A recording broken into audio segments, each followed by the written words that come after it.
happen eventually. 이 시간 하나님께서 주신 말씀은 마태복음 26장 26절부터 28절입니다. 모두 자리에서 일어나 주시기 바랍니다. 박재모 집사님 성경 봉독해 주시겠습니다.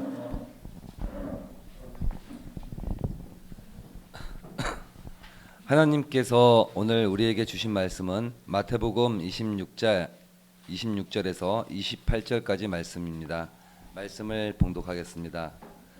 그들이 먹을 때 예수께서 떡을 가지사 축복하시고 떼어 제자들에게 주시며 이르시되 받아서 먹어라 이것은 내 몸이라 하시고 또 잔을 가지사 감사기도를 하시고 그들에게 주시며 이르시되 너희가 다 이것을 마시라 이것은 죄 사함을 얻게 하려고 많은 사람을 위하여 흘리는 바 나의 피 곧 언약의 피니라. 아멘. 자리에 앉으시기 바랍니다.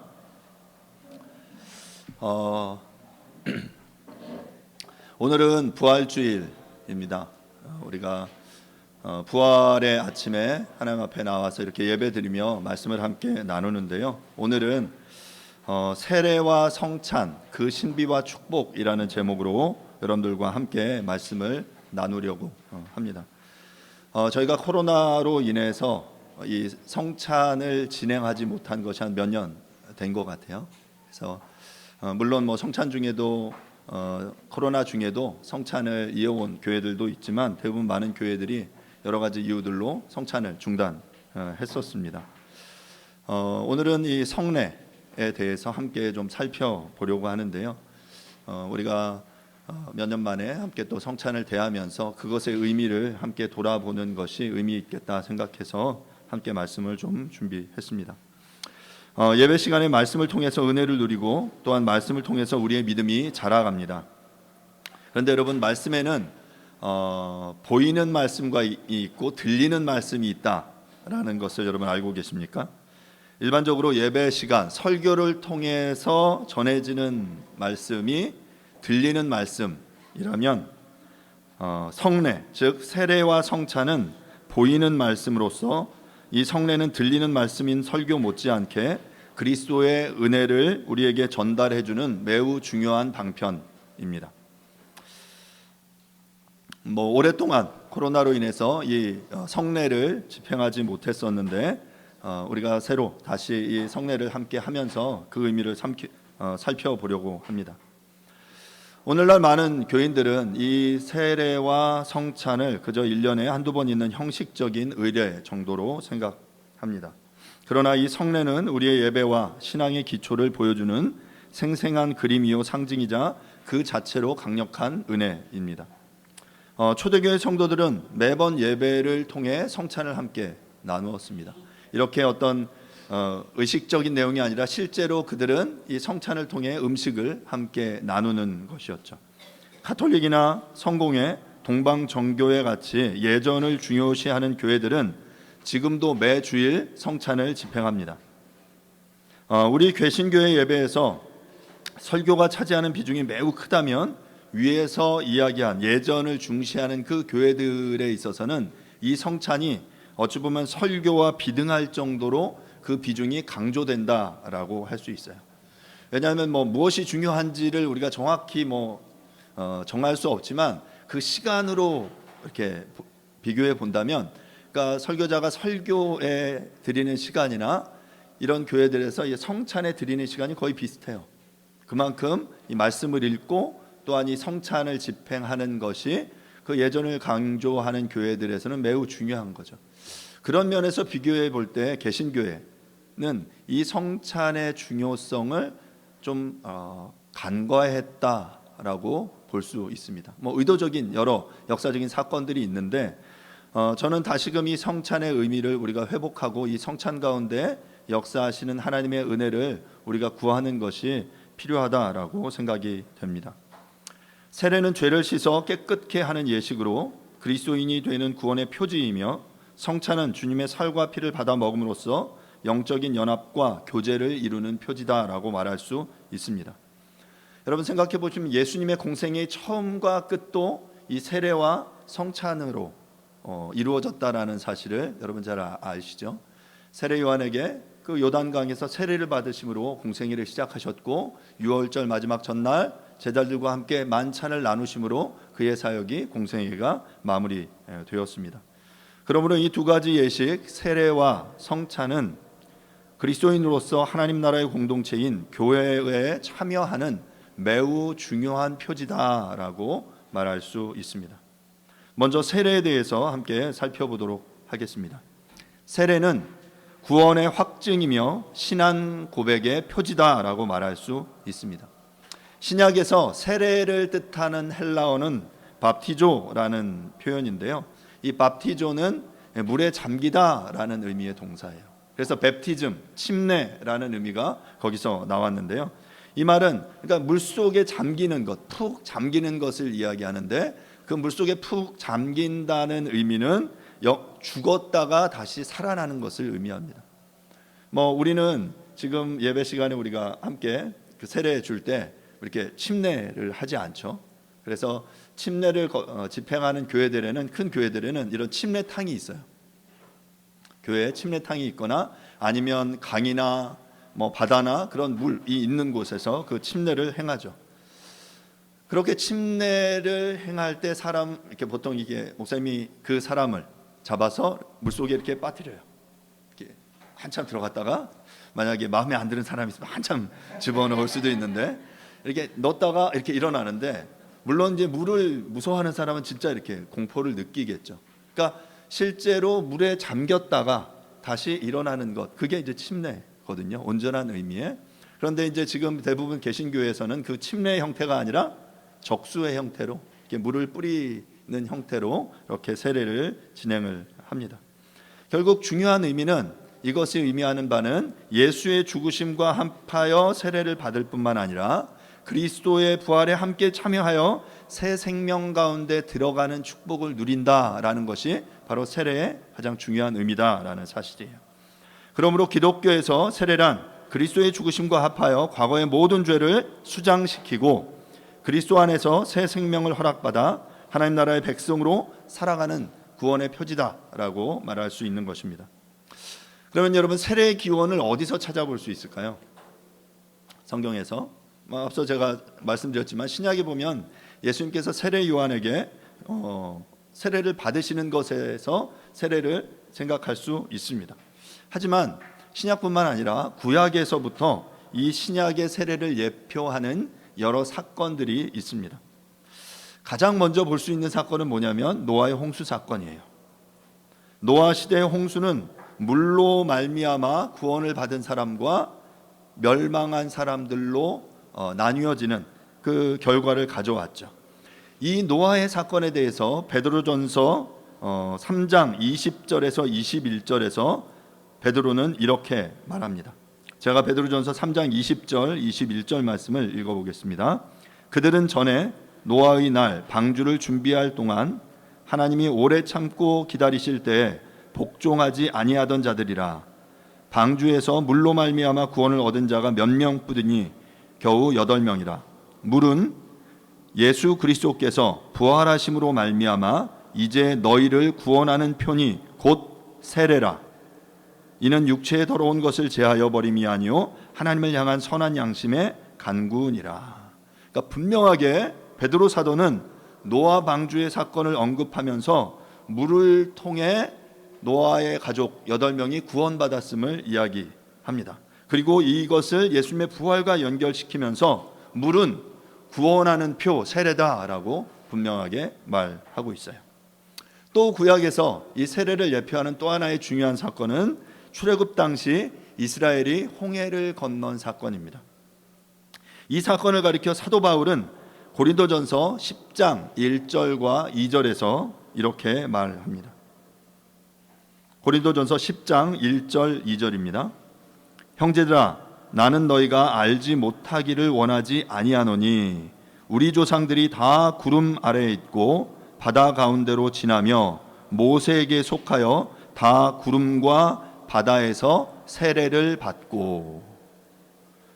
그러니까 사도 바울이 이 구약의 홍해의 사건을 기억하면서 하나님께서 구름으로 그들을 이끄셨고 또한 그 물속에서 바다 가운데서 이스라엘을 대적하는 모든 이들을 수장시키시는 그 사건을 바라보면서 이 구름과 바다에서 세례를 받았다라고 분명하게 말하고 있습니다.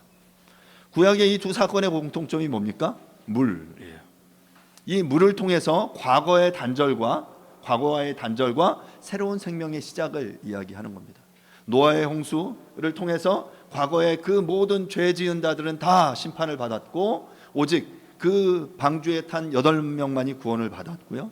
그 홍해를 가르면서 하나님이 인도하시는 그 모세를 따라가던 이스라엘 백성들만 구원을 받고 그 뒤쫓았던 그 애굽의 모든 군대들은 그 홍해의 바닷물 속에 수장되는 그러한 사건을 통해서 과거와 그 현재가 이렇게 구분되는 죄로부터 해결되고 그 죄의 것들을 단절시키고 이제 다시금 새로운 언약 약속의 땅을 향해 나아가는 것을 이 두 가지의 사건은 모두 다 우리에게 말해주고 있죠. 이처럼 과거의 죄악을 단절하고 새로운 생명으로 태어나 살아가는 것, 바로 이것이 세례의 진정한 의미입니다. 그러므로 세례의 가장 중요한 조건은 뭐냐면 죄를 회개하는 거예요. 내가 죄인임을 인정하고 그 죄의 길에서 돌이키는 것이죠. 이렇게 회개하고 세례를 받을 때 성경은 성령을 선물로 주신다라고 약속해요. 세례의 결과로 성도들은 이제 새로운 신앙 공동체에 소속이 되며 하나님을 한 아버지로 모신 거룩한 가족이 되는 것입니다. 마가복음 16장 14절부터 16절 말씀을 제가 다시 한번 읽어보겠습니다. 마가복음 16장 14절부터 16절입니다. 그 후에 11제자가 음식을 먹을 때 예수께서 그들에게 나타나사 그들의 믿음 없는 것과 마음이 완악한 것을 꾸짖으시니 이는 자기가 살아난 것을 본 자들의 말을 믿지 아니함일러라. 또 이르시되 너희는 온 천하에 다니며 만민에게 복음을 전파하라. 믿고 세례를 받는 사람은 구원을 얻을 것이요 믿지 않는 사람은 정죄를 받으리라. 이 마가복음 16장 본문은 마가복음의 맨 마지막 본문이에요. 마지막 장이고 이제 예수님이 부활하시고 십자가에 달려 죽으시고 약속대로 3일 만에 부활하신 이후에 제자들에게 나타나셔서 말씀하신 거예요. 내가 3일 만에 부활하겠다라고 약속했는데 너희들 믿지 않고 있구나. 그리고 그 부활을 목도한 사람들의 이야기조차 제자들 너희들 믿지 않았구나 라고 그들을 책망하시면서 또 한번 그들에게 이제 복음 전도의 그 대위임령을 그들에게 맡겨 주시는 거죠. 복음을 전파할 것을 맡기시면서 마지막 16절에 믿고 세례를 받는 사람은 구원을 얻을 것이요 믿지 않는 사람은 정죄를 받으리라 라고 말씀하셨어요. 16절에서 말씀하시는 것이 바로 세례입니다. 주님께서 어떤 사람이 구원을 받을 것이라고 말씀합니까? 믿고 세례를 받는 사람은 구원을 받을 것이다 라고 말하고 있습니다. 위 본문에서 말하는 것처럼 세례를 받는 사람은 구원을 얻지만 믿지 않는 사람들은 정죄를 받게 됩니다.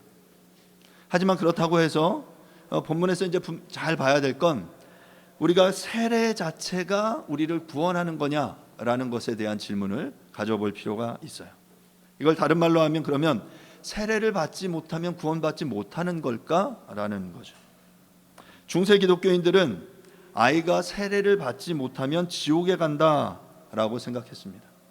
그리고 성부, 성자, 성령의 이름으로 뿌리는 물에 능력이 있다라고 그들은 생각했어요. 하지만 세례 시에 사용하는 물이 우리를 구원해 주는 것이 아닙니다. 오늘 유아세례 때 물 준비했는데요. 원래 어제 막 고민을 많이 했어요. 이 성찬 세례를 위한 그릇을 뭘 쓸까? 그래서 집에 있는 이제 스텐 냉면 그릇 같은 거를 쓸까? 좀 색깔을 맞추느라고 은색으로 맞추느라고 했는데 이제 고민하다가 아무리 찾아도 냉면 그릇 없기도 하고 애매해서 그 기독교 백화점 가서 이제 구입을 했습니다. 그 성찬기에 능력이 있는 것도 아니고 또 물은 제가 어디 이스라엘에서 이렇게 공수해 온 것도 아니에요. 아침에 와서 요 정수기에서 물을 따랐습니다. 그 물 자체에 능력이 있는 게 아닙니다. 하지만 그 예식 가운데 참여함으로 그 주님께서 이 물을 통해 우리를 구원해 주실 것이다라고 믿는 그 믿음의 고백을 보시고 주님께서 우리를 구원하신다 된다라는 것이죠. 세례의 행위 자체 구원하는 능력이 있는 것이 아니에요. 오직 우리를 구원하는 것은 예수 그리스도의 십자가의 대속, 즉 그분이 우리를 위하여 피 흘려 죽으시고 부활하셨다는 사실을 믿는 것입니다. 사랑하는 여러분, 오늘 그 부활의 아침이에요. 의미 있지 않습니까? 왜 교회가 이 성탄과 부활절에 성찬을 행하냐면 그만큼 우리들에게 의미 있는 절기이기 때문이에요. 우리를 위해 죽으시고 부활하신 그 주님을 믿는 것, 그 믿음으로 고백하는 것, 그리고 그 고백 위에 물로 세례를 베풀 때 하나님께서 그 구원을 보증해 주신다라는 것이죠. 세례는 바로 이 사실을 믿는다는 것, 예수께서 나를 위해 죽으시고 부활하시고 그래서 다시 그 하나님 보좌 우편에 계시다가 이 땅 가운데 다시 심판하기 위해 오실 것이라는 그 사실을 믿는 것을 통해, 그리고 이것을 공동체 앞에 고백하는 거예요. 세례의 중요한 건 나 혼자 이렇게 하는 게 아니에요. 공동체 앞에서, 사람들 앞에서 나의 믿음을 고백하는 거죠. 그래서 세례는 이 교회에서 그 교회의 일원이 되었다, 내가 하나님의 가족이 되었다라는 것을 인정하고 함께 그것을 기뻐하는 시간입니다. 세례를 통해 교회의 일원이 되므로 성령 하나님께서 우리를 새롭게 창조하시고 예수 그리스도의 몸된 지체로 거룩한 삶을 살아가게 하시는 것, 바로 그것이 세례의 참된 의미입니다. 여기서 한 걸음 더 나아가서 유아 세례에 대해서 잠시 살펴보도록 하겠습니다. 어떤 사람은 유아 세례는 성경에 없기 때문에 하면 안 된다라고 주장합니다. 그러니까 적극적으로 반대하는 사람들도 있어요. 종교개혁 시대의 역사를 보면 제세례파라는 사람들이 있었습니다. 그들은 왜 제세례파라고 불렸냐면 영어로 하면 아나베프티스트예요. 아나베프티스트, 베프티스트는 아까 침례라고 그랬잖아요. 물에 잠기는 것, 아나는 반대를 이야기하는 거예요. 그러니까 침례를 다시 한번 그 침례를 받는 것을 강조하는 사람들. 그러니까 왜냐하면 중세 시대에는 모든 사람들이 유아 세례를 받았어요. 유아 세례는 마치 뭐와 같냐면 요즘에 그 호적, 그 아이 출생 신고하는 것과 같아요. 요즘은 동사무소 가서 출생 신고하지만 그 당시에는 교회가 행정기관의 역할을 했고, 사람들이 아이가 태어나면 교회에 가서 신고를 하면서 유아 세례를 받아요. 그러면 그 아이의 적이 국가에 올라가는 거예요. 그래서 모든 사람이 이렇게 세례를 받았는데, 유아 세례를 받았는데, 그 유아 세례는 아이가 그 어렸을 적에 자신이 그리스도를 주로 고백한다라는 정확한 인식 없이 한 것이기에 의미가 없다. 그래서 다시 세례를 받아야 한다라고 주장하면서 사람들에게 다시 세례를 주기 시작했어요.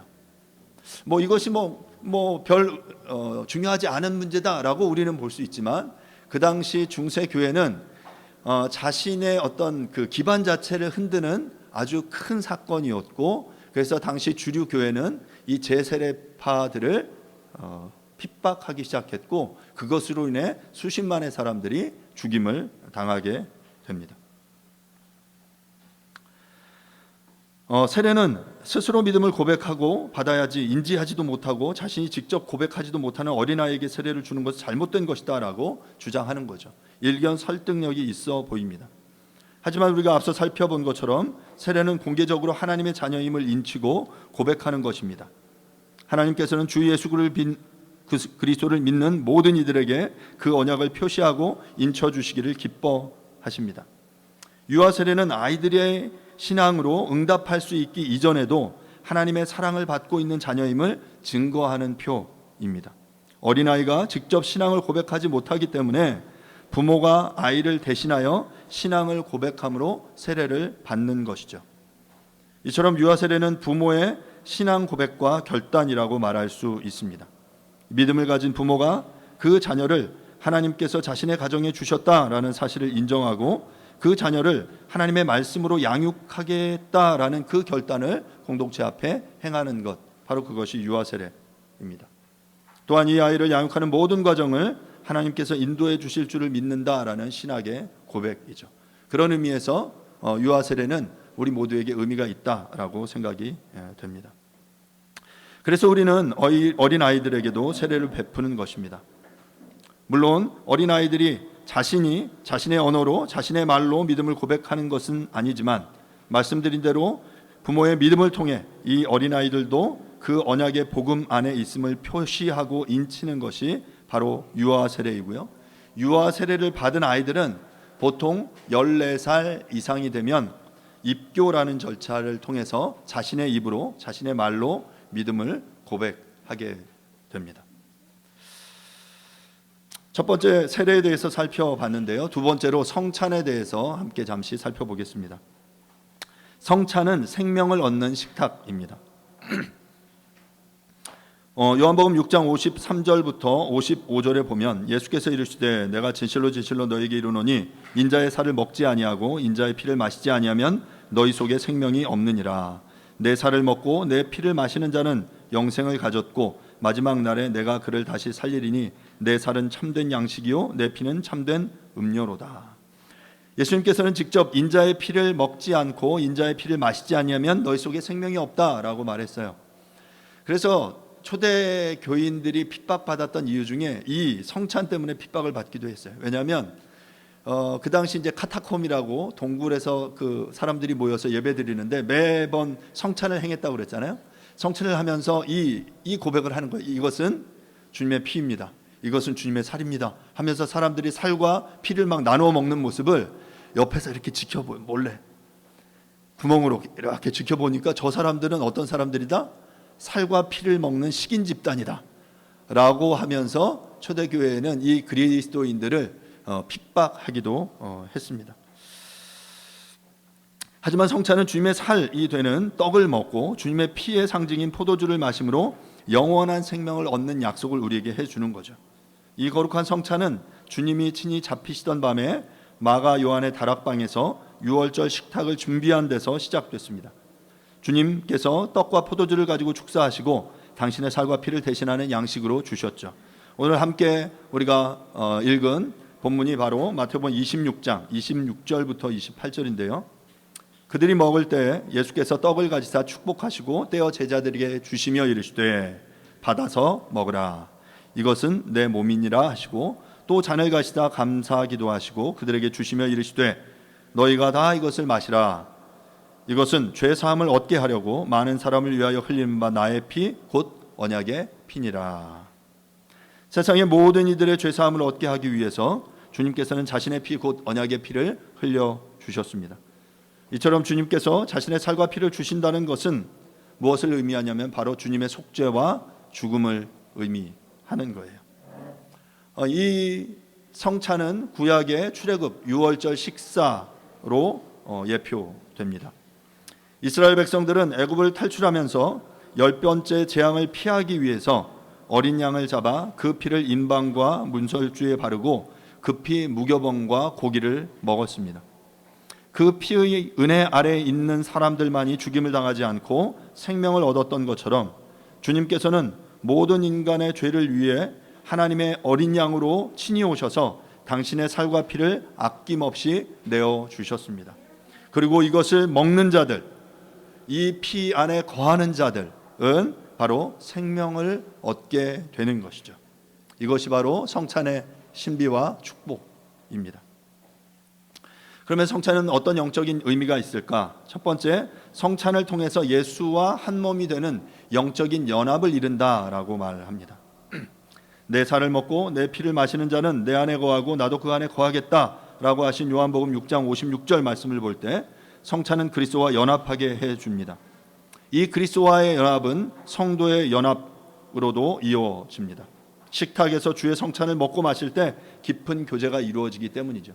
지금은 우리가 일방적으로 이렇게 떡과 포도주를 나누지만 그 당시에는 함께 공동의 식사를 함께 하면서 그 성찬을 나누면서 그 그리스도와의 연합 또 성도 간의 연합을 함께 누렸습니다. 두 번째로 성찬은 주님의 뜻대로 살겠다라는 다짐하는 예식입니다. 성찬을 받은 후에 마음대로 살면 안 됩니다. 내 안에 주님께서 계시기 때문입니다. 그래서 오직 주님이 원하시는 뜻대로 살아야만 하는 것이죠. 요한복음 6장 57절은 이렇게 말합니다. 살아계신 아버지께서 나를 보내심에 내가 아버지로 말미암아 사는 것 같이 나를 먹는 그 사람도 나로 말미암아 살리라. 그리스도를 먹는 그 사람도 나로 말미암아 그리스도로 말미암아 살리라. 이 말씀과 같이 우리는 예수로 말미암아 사는 자들입니다. 그러므로 성찬에 참여한 자들은 이제 하나님의 뜻을 행하기 위해 살아가는 자들이 되어야 하는 것입니다. 예수께서 사시는 목적은 명확했습니다. 오직 보내신 이의 뜻을 행하기 위해 사셨고 하나님의 뜻을 이루는 것으로 당신의 양식을 삼으셨습니다.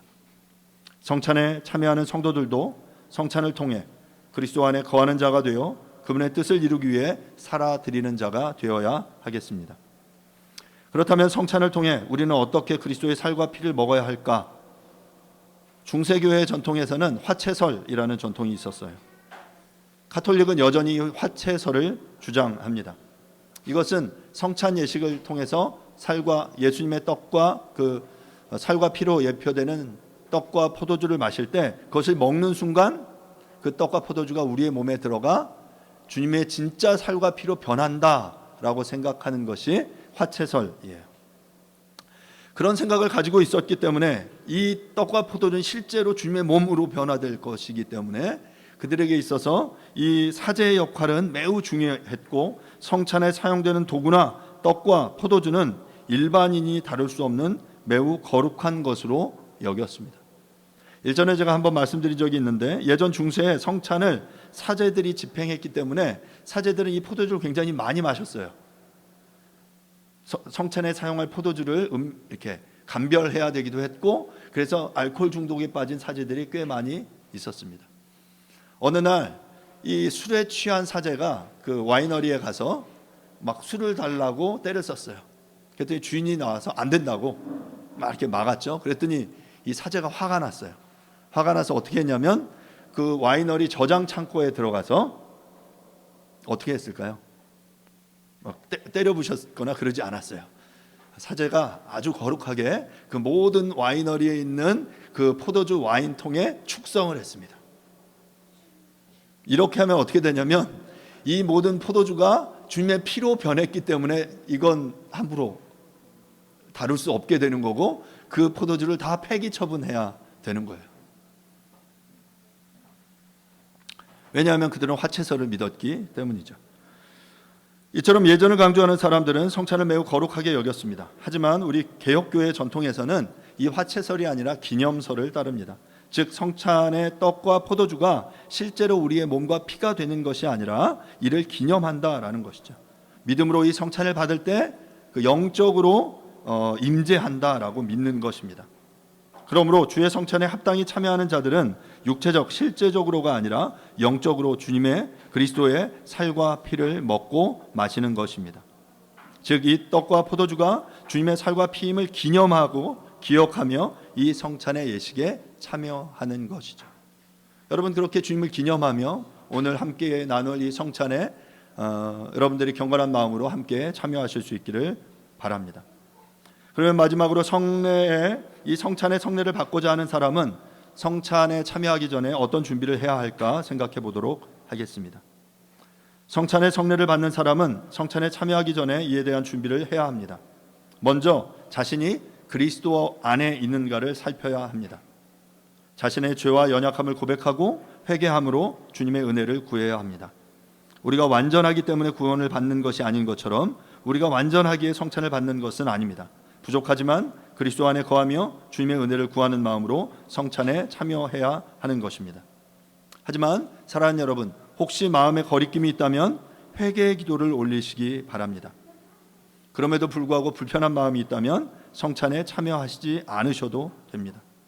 또한 아직 세례를 받지 않으신 분은 세례를 통해 공개적으로 주님의 자녀로 자신이 언약 안에 있음을 고백하고 선언하신 후에 성찬에 참여하실 수 있기를 바랍니다. 말씀을 마무리하겠습니다. 말씀드린 대로 성례, 이 세례와 성찬은 우리 기독교에서 가장 중요한 예식입니다. 이 거룩한 예식을 통해 성도들은 그리스도의 사역에 동참하는 신앙 공동체의 일원이 될 수 있습니다. 세례를 통해 죄 씻음과 구원의 약속을 받고 성찬을 통해 주님의 살과 피를 받아 먹음으로써 주님과 영적인 연합과 교제를 이루는 것입니다. 부족한 우리에게 이 거룩한 예식을 허락해 주셔서 주와 연합하고 교제함으로 영원한 생명을 주신 은혜에 감사하며 주님 오실 때까지 거룩한 예식에 참여하는 우리 모든 성도님들이 될 수 있기를 간절히 바랍니다. 세례와 성찬을 통해서 주시는 주님의 은혜, 그 신비와 축복이 우리 모두에게 함께하기를 간절히 바랍니다. 이 시간 잠시 기도하도록 하겠습니다. 이 시간 우리가 함께 세례와 성찬의 의미에 대해서 함께 나누었는데요. 함께 이 시간 기도하실 때 주님, 우리가 거룩한 마음으로 그 예배 가운데, 그 성찬 가운데, 성례 가운데 나아갑니다. 주님 오셔서 주님의 은혜를 부어주시고 그 신비와 축복이 우리 모두에게 함께하게 도와주옵소서라고 이 시간 조용하게 함께 한번 기도하도록 하겠습니다. 기도하겠습니다.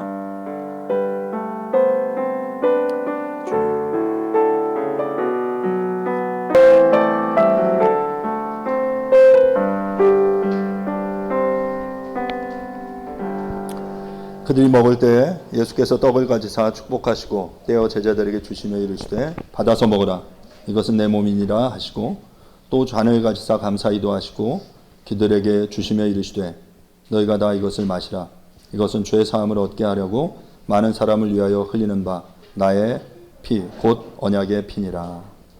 주님 은혜 감사합니다. 주님께서 제정하신 이 세례와 성찬, 우리가 그 자리 가운데로 또 나아갑니다. 주님의 죽음을 기억하고 주님의 그 부활하심을 기념하며 또 우리가 주님의 살과 피에 함께 동참할 때 하나님 우리에게 그 주님의 은혜를 부어주시고 우리가 그리스도와 하나 되며 또 주님의 믿음의 이 공동체의 일원이 된 것을 우리가 기억하며 기뻐하며 감사하는 시간이 되어줄 수 있도록 주님 도와주시옵소서.